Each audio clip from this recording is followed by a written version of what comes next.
Hello, world, and welcome to the In My Footsteps podcast. I am Christopher Setterlin, coming to you from the vacation destination known as Cape Cod, Massachusetts.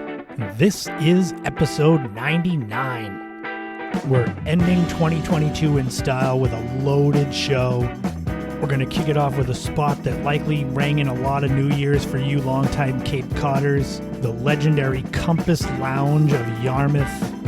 We're going to take a road trip to one of my favorite spots in New England, the city of Manchester, New Hampshire. We're going to go way, way back in the day and look at some of the craziest movies that were actually made into video games. You won't believe some of them. There'll be a brand new top 5 as we squeeze the last drops out of the holiday season with the top 5 Christmas songs, at least in my opinion. And there'll be a brand new This Week in History and Time Capsule, all coming up right now on episode 99 of the In My Footsteps podcast. It's the final show of the year. It's that strange period between Christmas, before New Year's, where some people have to work, some people are off. I hope everybody has had just an amazing holiday season. We're winding down my favorite time of year. Like I've said, it starts at Labor Day weekend and goes all the way to the end of the year. And what a year it's been. How was your 2022? In some ways, it was my most stable year since 2018. In other ways, it's been crazy, like living in a movie. You've heard all about the Lady of the Dunes book. The documentary premiered back in April. So much of my time and energy has gone into working on the book and now starting to work on the website, theladyofthedunes.com. But there was more. I had 2 other books that I finished up in 2022. Photographers America, Cape Cod, Beyond the Dunes, which is coming out this spring. And the 10-year anniversary revision of my very first book, the In My Footsteps, a Cape Cod Travel Guide. Those have both really flown under the radar with so much Lady of the Dunes stuff going on. But you'll be hearing a lot about them in 2023. Maybe I'll even do some events. Who knows? And in stuff away from work, I was privileged enough to get to go to my oldest niece Kaylee's college graduation and get to be just a part of our huge, proud family. To get to see her graduate and know that the future is bright for her. I think that might have been my favorite moment of the year on top of all of my writing stuff, I think, was seeing Kaylee graduate college, even if it did make me feel really old. As good as 2022 was, I feel 2023 is going to be the big breakout year. I know I'm doing all I can to chase my dreams. I hope you're doing the same for yourself. And we'll get deeper into this in the upcoming episodes. As far as New Year's resolutions and such. Episode 99, though, it's kind of fitting that 99 ends the year 2022 and that episode 100 will start 2023. And as I mentioned before, episode 100 is going to be a supersized episode where I give you all I know, all I can share about the Lady of the Dunes, the case, the documentary, the book, the new revelations. I've recorded 4 separate podcasts that are going to be on the ladyofthedunes.com website, but as a thank you to everyone who's been tuning into this podcast, I decided to make that a special episode 100, so stay tuned for that next week.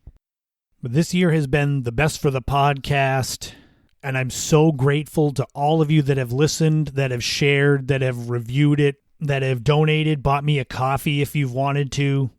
But we've still got so much to go. And so we're going to look to kind of ring in the new year by kicking off episode 99 of the podcast with a look back at one of Cape Cod's greatest icons of nightlife of the 20th century, the Compass Lounge of South Yarmouth. And we're going to look at that story right now.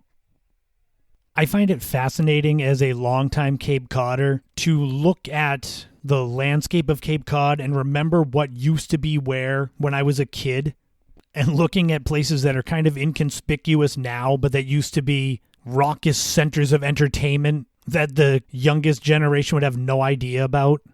One such place for me is in South Yarmouth. It is now a CVS that sits in between Route 28 and Long Pond Drive. To younger people and to newer Cape Codders, it's just a pharmacy. But to us longtime Cape Codders, we know the real history of that plot of land. Located dead center in the middle of Cape Cod, the Compass Lounge's history is made up of several unique chapters. It played a major part during the golden age of the Cape's nightlife. Still today, 25 years after it closed its doors for good, the name Compass Lounge holds a special place in the hearts of those who spent many a night there. The story of one of Cape Cod's most legendary night spots, however, began quite far removed from the loud music and dancing it would become known for. In 1957, the land on which the Compass Lounge would eventually stand was undeveloped. Wellington W. Duke Holmes purchased the land from Hervey Small and petitioned the town of Yarmouth in October 1957 for the ability to build on the 3.26-acre parcel. His plan was to create a 60-foot by 100-foot structure capable of holding upward of 600 people, with the function of the building to be a public auction house. The auction house idea was approved, although ironically some of the naysayers said at the time that they were worried that allowing something seemingly innocent could lead to the approval of something much more disruptive and noisy. The detractors would be proven right. By 1961, Holmes had a new idea for his auction house building. He wanted to create a fun and unique restaurant and christen it the Compass Lounge. The new establishment would serve the traditional Cape Cod fare, items like steaks and seafood. Holmes would also put up a tent in the front of the Compass. This caused controversy with the town, although he said it was more of a marquee and only placed there to provide adequate seating for guests. The first real claim to fame of the Compass Lounge, besides the tent, was its singing waitstaff. Beginning in 1965, a special group of singing waiters and waitresses named the Funtastics performed at the Compass. The group of students, which included famed baritone David Evitts from the New England Conservatory of Music in Boston, performed on the Cape while also traveling around the Boston metro area and South Shore. The Funtastics were a mainstay at the Compass Lounge until 1973, and shortly thereafter, the Compass Lounge underwent its most famous change. In 1976, Thomas Murphy purchased the establishment and transformed the run-of-the-mill restaurant into a happening night spot. He began to bring in tremendous musical acts to entice those who might not be in the mood simply for drinks.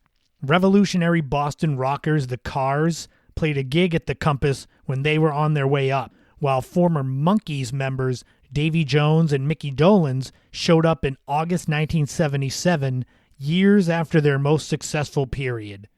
Local bands like the Incredible Casuals made frequent appearances, while Boston-based acts like the Stompers and the Fools made the trek to the Cape to entertain the masses.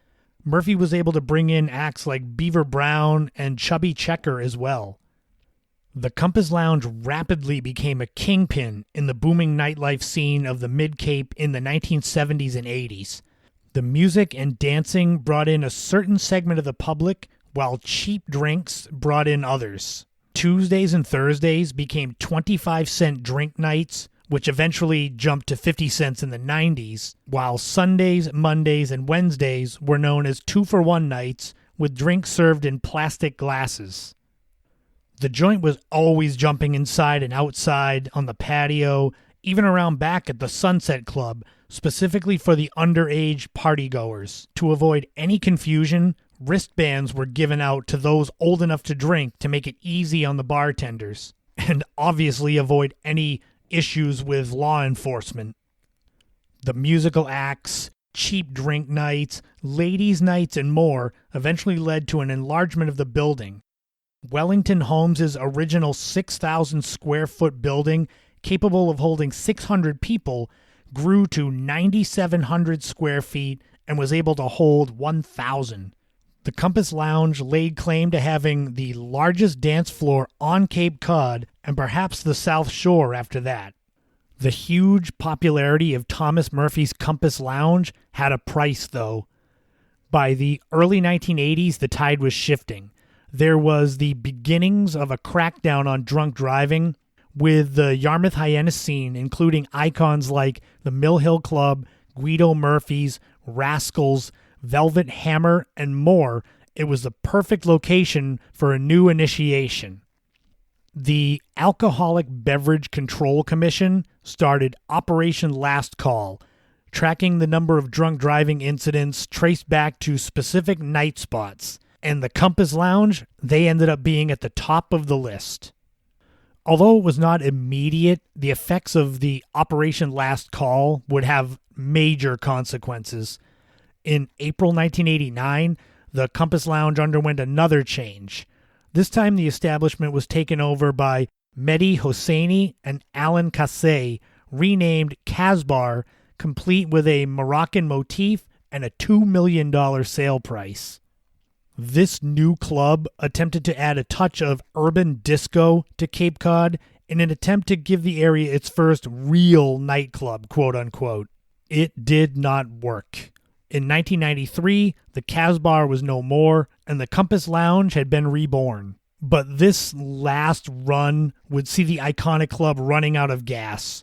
The golden age was over, and things were changing on Cape Cod. By 1995, the venerable establishment had been put up for auction by Thomas Murphy. The Compass Lounge was officially shuttered in the fall of 1996. The property was torn down, and the now CVS pharmacy that I mentioned at the top of the segment was built there in 1998. As one of the truly legendary establishments of the golden age of Cape Cod nightlife, the Compass Lounge has earned the love that is still shared when people talk about their times there. It may have been nearly 25 years since the last beach ball drink, kamikaze night, or 2-for-1, but the echoes of the live music off the dance floor can still be heard in the hearts and minds of the throngs of former patrons. And you longtime Cape Codders out there, did you go to the Compass Lounge? Do you remember it? The funny thing about researching nightclubs is that there are few in the way of photos, and a lot of people talk about hazy memories. Do you have hazy memories of Compass Lounge? And if you're a fan of the golden age of Cape Cod nightlife, I've got so many more places besides the Compass Lounge in my 5th book, Cape Cod Nights. You can find it through History Press at Arcadia Publishing, or go to my website, ChristopherSetterland.com, pick up a copy for yourself, and relive those good old days.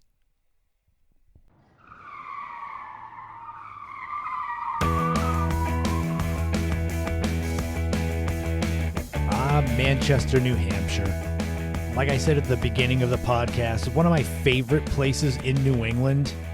And after 99 episodes of the podcast, those of you that have listened, you might notice some towns, some cities haven't been mentioned yet. And it's sort of a way that I parcel out my absolute favorite places. So for example, I have 3 absolute favorite towns in New England. I've only talked about one of them so far on the podcast. Manchester's not one of the top 3, but it's in the top 10. So a fun fact, just after my Nana passed away at the end of 2009, my plan was to move to Manchester, New Hampshire from Cape Cod. The restaurant where I worked was closed for the winter. I said I need a change, so I had plans in place. I ended up changing my mind at the last minute, but for a while there, I was all about moving to Manchester, New Hampshire, and this segment here might give you an idea why. Manchester is a quintessential New England town wrapped in a big city feel. It sits just over 50 miles north of Boston, and as of 2021, it had a population of 115,462. So it's by all means a medium-sized city. But those of you that have visited there, those of you that live there, you might agree that it doesn't feel like a big city. In my opinion, it just feels cozy, and the scenery up in New Hampshire lends itself to that quintessential New England feel. But maybe that's my opinion. What do you guys think? Manchester is the largest city in New Hampshire. It is in the top 10 largest cities in New England. It sits around the Merrimack River, So right there you have naturally tons of beautiful river views. Now granted, Manchester has its own airport. Manchester has the Mall of New Hampshire, which is at 1500 South Willow Street. Just in case you grew up a mall rat like me and you visit Manchester and want to go to the mall. So I don't want to pretend that it's not a big city, but I just have a different feeling when I visit Manchester compared to Boston, Hartford, New York City. For me, a trip to Manchester should start at Livingston Park. It's at 156 Hooksett Road. It's 131 acres of playground, soccer fields, baseball fields. There's Doors Pond, so there's swimming. It's a beautiful slice of green, and that's the sort of thing that attracts me. If you couldn't tell by now, I'm not a big city guy. I love to visit Boston, but I also love when I'm able to leave it. I'm more of the small town New England guy. That's why I feel Manchester, New Hampshire is the best of both worlds. You can go from a beautiful slice of green like Livingston Park to then a cultural center like the Courier Museum of Art. It's located at 150 Ash Street and also courier.org. What I find particularly fascinating about the Courier Museum is the connection to Frank Lloyd Wright. He is considered by many to be the greatest American architect of all time. And on the grounds of the Courier Museum are the Zimmerman House and the Khalil House, both created by Frank Lloyd Wright in the 1950s. The museum's open year-round. Checking their site now, it says they're closed Mondays and Tuesdays. I don't know if that's just for winter or if that's year-round. So I'd reach out to them ahead of time if you plan on going there. One thing that I will admit gives Manchester more of a city feel is its connection to the Toronto Blue Jays Major League Baseball team, as they're the home of the New Hampshire Fisher Cats, which is the Blue Jays AA affiliate. The team plays at Delta Dental Stadium, as Delta Dental is headquartered in New Hampshire. The stadium itself is at One Line Drive, which is a nice pun, Line Drive. It's a beautiful baseball field that the stadium can hold 6,500 people. It first opened in 2005, and a fun little bit of trivia is that in August 2006, the first concert ever was held there, and it was Bob Dylan, just in case you ever have that come up on trivia night. Obviously, Delta Dental Stadium is only a place you'd go during the spring and summer in conjunction with the minor league baseball season. But a place that's open year-round for entertainment that you can go to is Southern New Hampshire University Arena. They're at 555 Elm Street and snhuarena.com. It was originally opened in 2001 and holds anywhere from about 9,800 people for hockey games to close to 12,000 people for concerts. They showcase everything from Disney on Ice and Cirque du Soleil to the NCAA men's hockey tournament regionals. So if you're in the area, check them out. You never know. Circling all the way back to what I said at the beginning of this segment, I had intended to move to Manchester in early 2010. And working in the restaurant industry, what I did was start to look for reputable places to possibly ply my trade as a cook up there, as my writing career was on the lowest possible level. We're talking a few ebooks, and that was it. The place I honed in on, I actually contacted them about an interview, was the Red Arrow Diner, and I wanted to mention them because obviously that's a great place to go to eat. I actually did that. The Red Arrow Diner is celebrating its 100th anniversary this year, 2022, and they have 4 locations in New Hampshire: Manchester, Londonderry, Concord, and Nashua. The Manchester location is at 61 Lowell Street, right in downtown Manchester. They're open 24/7. It's a classic diner. Obviously, you don't survive 100 years if you don't have good food, good atmosphere. You can visit redarrowdiner.com and get a better idea of what their menu is. But I want to tell you about what really makes them unique, and that's their counter setup. When I was there, and I don't think I knew this before I got there, but they have little plaques at certain seats at the counter, and it tells you the names of famous people that have sat in those seats. When you go to their website, they have a section that's just on famous guests, and it's got photos. It's constantly updated up till right now, 2022. I made it a point to sit at Adam Sandler's seat, but I don't know if there's other famous people that are there that you'd prefer to sit at their seats and you would just stand and wait until it was empty. Like you might be able to absorb some of their talent if you sat there. But go there and find your own seat, get your own food, and make your own memories at Red Arrow Diner. They must be good. I wanted to work there if I was going to move there. I highly recommend spending at least a couple days in Manchester, in the surrounding area, because there's so much to see and do, so much more than I have time to share in this segment. And it's just meant to be a teaser to get you to go there. As far as hotels go, they have all the major chains that you would expect in a city, and they seem to congregate around the airport.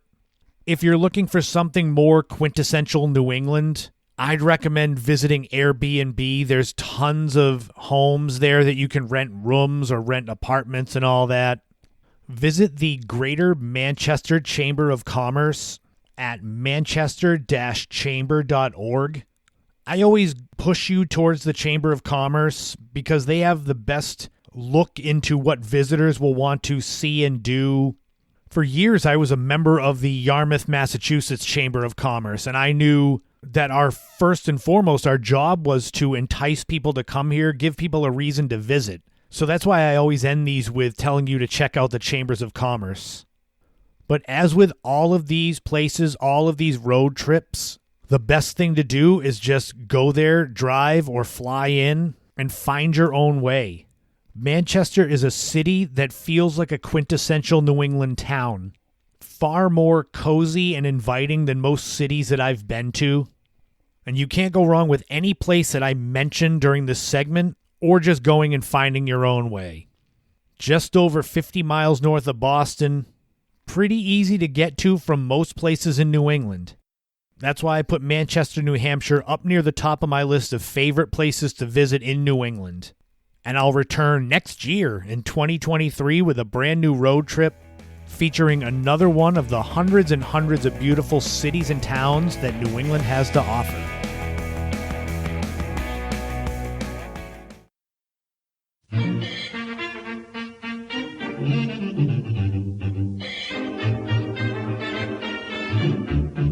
This week in history, we are going back 108 years ago to December 25th, Christmas Day, 1914, and the famed Christmas truce of World War I. This is a famed, fascinating, and somewhat strange story of when the Great War stopped on Christmas and soldiers from both sides congregated like they were old friends just for the day, which is weird when you're fighting someone in a bloody war. You had British soldiers on one side, German soldiers on the other, fighting in Belgium. And on Christmas Eve, they're in the trenches and they're shivering in the muck and just nothing holiday about what they're doing. Late on Christmas Eve, 1914, soldiers on the British side in the trenches wondered what the noise was coming from the German side, just loud, making quite a ruckus over there. What it turned out was the Germans were singing Christmas carols because it was Christmas Eve. Then, seemingly out of nowhere, one of the German soldiers shouted across to the British, "Come over here." And one of the British sergeants yelled back, "You come halfway, I'll come halfway." And then slowly on both sides, enemy soldiers, British and Germans, slowly started to climb out of the trenches, nervously made their way across the no man's land with the barbed wire. Normally the soldiers would communicate with each other with a hail of bullets and death, but now they met in the middle with handshakes, kind words, tobacco, wine. And those on the British side were stunned that here were the German soldiers without an ounce of hate, just a genuine holiday spirit celebrating Christmas. Since they couldn't be with their families, they decided to share it with the people they were trying to kill. And incredibly, it wasn't just the British and German soldiers that had these truces. On the Western Front, the Eastern Front, French, German, British, Belgium soldiers all put aside their differences for Christmas. It's an incredible thing to imagine that thousands of men had died in that war already. But yet when it came to Christmas and the holiday season, the peace and goodwill overcame the hatred and the hail of bullets. And it's a great message, a great thought to keep in your head all the way up till now, that if warring soldiers that are shooting and trying to kill each other can find common ground, then anybody can.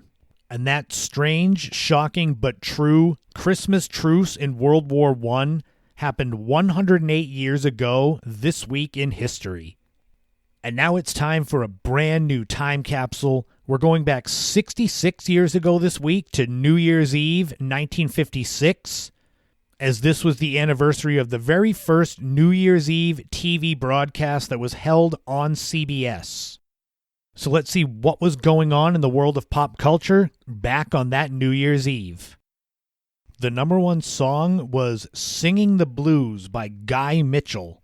The song was actually first recorded earlier in 1956 by a man named Marty Robbins. And this was back in that time where popular songs would be written and recorded by multiple artists seemingly at the same time. For Guy Mitchell, the song spent 10 weeks at number one and is easily his most recognizable song. Interestingly, in the UK, the song went to number one 3 different times, making it one of only 4 songs ever to rise to the top of the charts there on 3 different occasions. The number one movie was Baby Doll.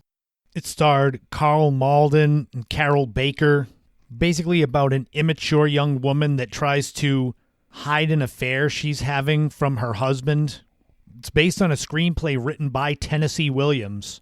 It's 83% fresh on Rotten Tomatoes and might be just as famous for the claims of indecency that came from sections of the Catholic Church saying it was immoral, which probably helped it make more money at the box office.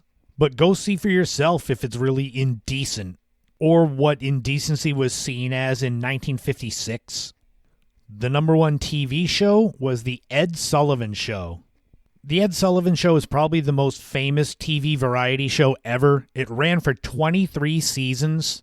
Hosted by Ed Sullivan, who started as a newspaper columnist, then had 2 radio shows, and then made it to TV.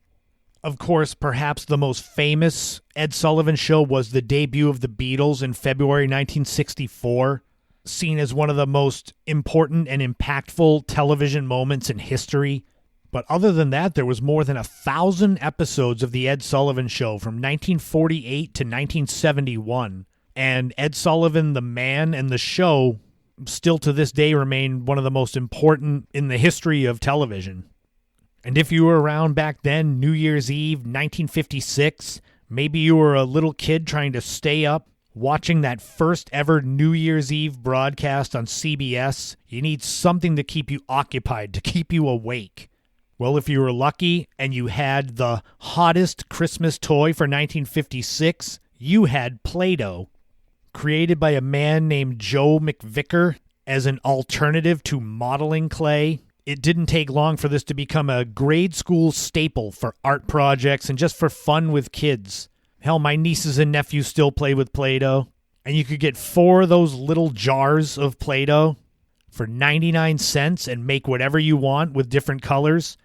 Or mix it all together and make it look terrible. That'll wrap up another time capsule, another This Week in History. And now let's squeeze the last drops out of the holiday season with a brand new top 5 that are the top 5 Christmas songs, at least in my opinion.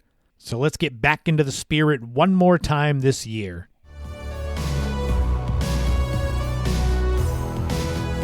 Well, this is it. We're squeezing the last drops out of the holiday season as I share my top 5 favorite holiday songs.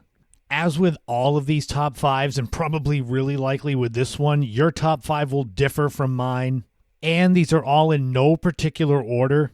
So let's see how many of these you shake your head in agreement with and how many you shake your heads in disagreement with. And of course, with these top 5s, there are some honorable mentions to kind of get your mind going as to what's going to be in the top 5.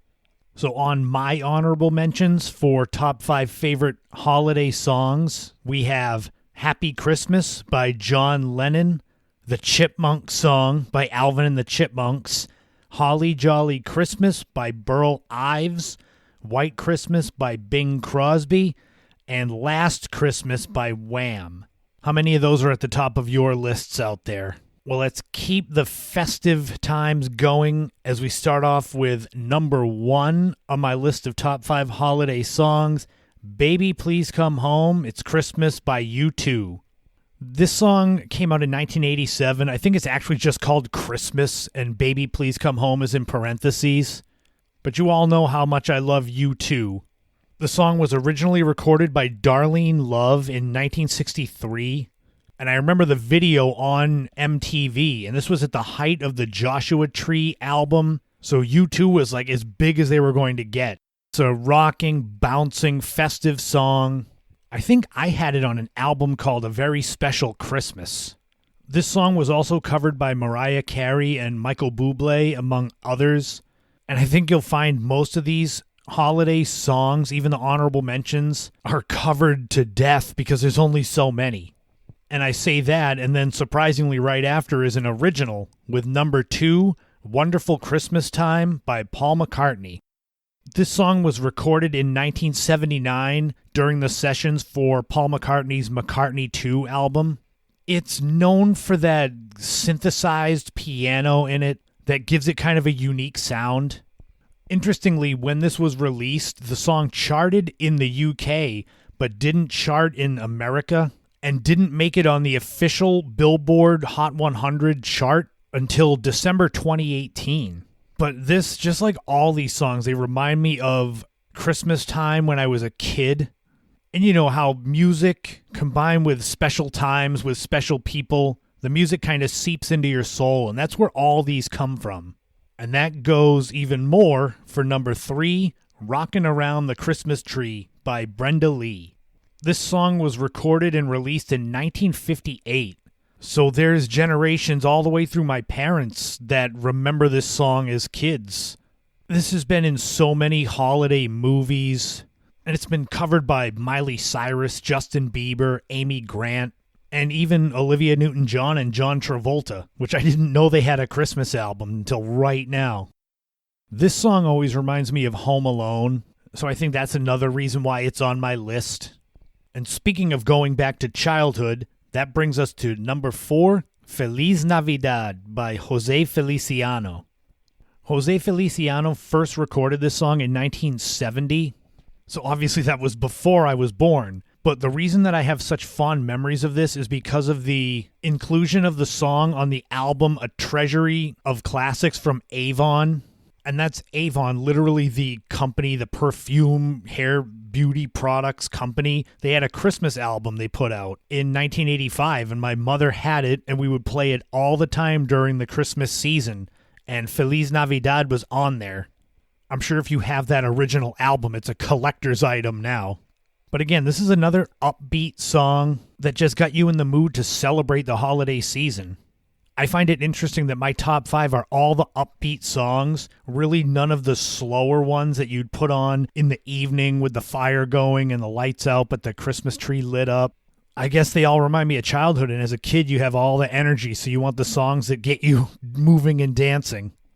And that's the same as we wrap up the list with number 5, Jingle Bell Rock by Bobby Helms. This song was recorded first in 1957, and it's been covered by so many people, including Brenda Lee, who did Rockin' Around the Christmas Tree. Everyone from Hall & Oates to Neil Diamond, Blake Shelton to Hilary Duff, they've all covered this song, and it's another bouncing, upbeat, festive Christmas time song. And even though Christmas, the actual day, has passed and we're getting on towards the new year, it was nice to take one last look back at the holiday season with my top 5 favorite holiday songs. How many of these were on your list? I would have done a top 5 New Year's songs, but there's literally only 2 I could think of, and that was the Old Lang Syne song and New Year's Day by U2, so it would have been a short list.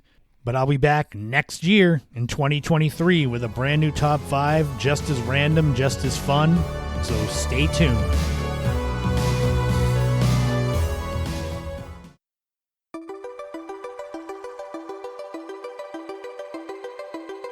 When it comes to creating video games, it takes a lot of imagination, a lot of skill to come up with an actual good, fun game. And I think the same goes for movies. It takes a lot of skill to write an actual script of a movie that will end up being a big hit and stand the test of time. But this week, as we go way back in the day, we kind of find the common ground between video games and movies, but not in the best way. I'm going to share with you some of the weirdest movies that got video games made out of them. And when I mean weird, I mean these are just movies you wouldn't expect to be made into video games. And I'll preface this by saying all of these movies that I'm going to mention, I actually like. There's no movies where I'm saying, oh, God. But video games out of them, I don't know. So as you'll recall, back in episode 68, I did a back in the day segment about the Friday the 13th Nintendo game. But did you know that there was actually a Friday the 13th game before that for the computer, for the PC? It was released in 1986, so this would have been after Part 5 and maybe around the time that Part 6 came out. And it's very similar to the Nintendo game where you have to find Jason, not get killed by him, and make sure that your friends, the other counselors, don't get killed. But where this game differs from the Nintendo one is the fact that it's very gory. And this is in the early days of computer games, so you can imagine just blood and gore. This game was not one that parents would want to get for their kids. There was talk of doing a Friday the 13th Part 2 game, but that never came to be. And some places refused to run the advertisements for the game because the cover is the Jason mask with a knife through one of the eye holes. So even the cover of the game was gory. And they said some of the game packages came with fake blood capsules too. So they went all in. The next one that you might remember if you're of my age was when Jaws was released for Nintendo. So the game was called Jaws, but it came out when Jaws the Revenge came out in 1987, which is one of the worst movies ever made. And because the game is based somewhat on the original Jaws, that's why I keep saying that all these movies I liked, even though this game is based mostly on Jaws the Revenge. But you've got the boat, and you're on the open sea, and you've got to dive and find stuff and fight hostile sea creatures while also trying to avoid Jaws killing you. The reviews weren't great, which kind of matched Jaws the Revenge. I remember playing it as a kid and just not having much luck trying to kill the shark. I had a hard enough time fighting crabs and turtles. So the first two games I mentioned haven't been that weird. But now we'll dive really into the weird ones. So did you know that the movie White Men Can't Jump had a game for the Atari Jaguar? The movie came out in 1992 and starred Wesley Snipes and Woody Harrelson. And it's a basketball movie. So naturally that's what the game is too. It's an arcade-style basketball game, but it follows the street ball rules of White Men Can't Jump. A basketball game is all well and good, and White Men Can't Jump was a good movie. But I thought of it as, how many characters do you have that you can then use as players in this basketball game? When I was researching this topic for the podcast, the fact that I saw that White Men Can't Jump was for the Atari Jaguar basically gave me the idea that this was not seen as a success. It got some pretty harsh reviews when it came out for bad graphics and gameplay, and in the years since, it has not been any better. Some games and movies become cult classics. White Men Can't Jump is seen as one of the worst games ever made. Another one I can't believe they made a video game about is Addams Family Values, which was on the Super Nintendo. Most people know the Addams Family, either the TV show or the movie.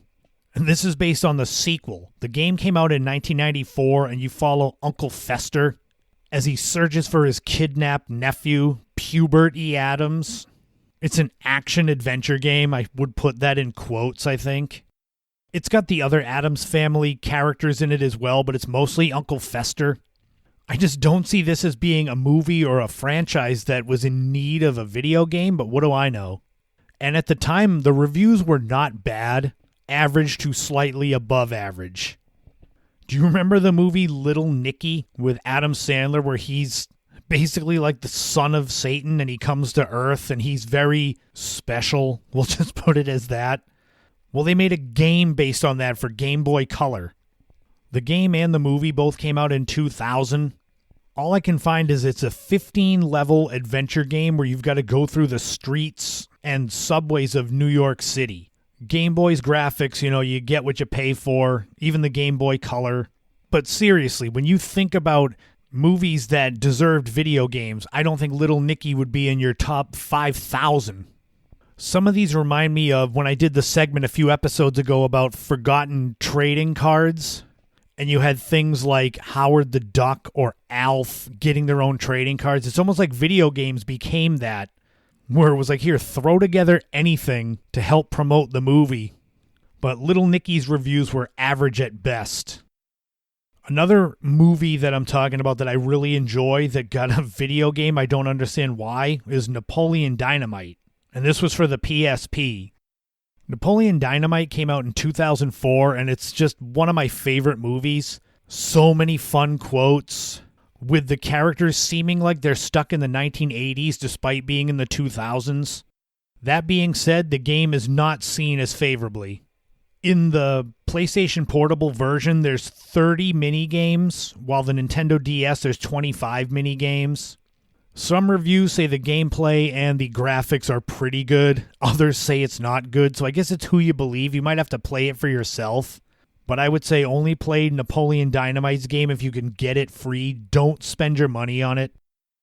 I got 3 more to talk about, and I think these 3 may be the tops of the list. That's why I saved them for now. Did you know in 1983 they released a Texas Chainsaw Massacre game for the Atari 2600? Give that a moment to sink in, for those of you that know the movie. The game cover has Leatherface on it, and then someone in the background with a rifle shooting at someone, like silhouetted. This is one of the first horror movie-based games, and the best part of it is you are Leatherface, so you're basically trying to kill people while having to avoid things like fences and cow skulls. It's a side-scroller. It's an Atari game. If you know the graphics of Atari, you can kind of imagine it. But as you can imagine, it's one of the first horror movie-based games. A lot of places refused to carry it, so it didn't sell well. I hadn't even heard of it until I put this list together.